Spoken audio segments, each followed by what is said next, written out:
ప్రముఖ పుణ్యక్షేత్రం యాదగిరిగుట్ట శ్రీ లక్ష్మీనరసింహ స్వామివారి ఆలయంలో భక్తుల రద్దీ కొనసాగుతోంది.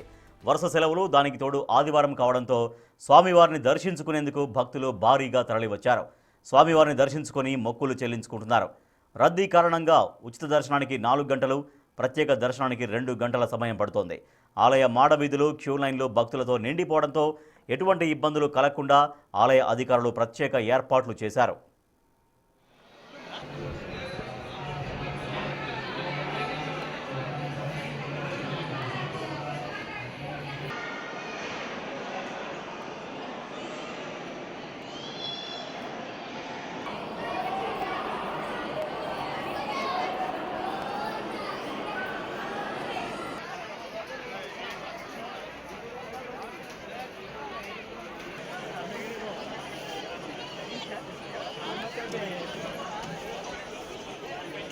ఉత్తర రాజగోపురం నుండి నేరుగా అత్తరాలయం సంబంధించబడిన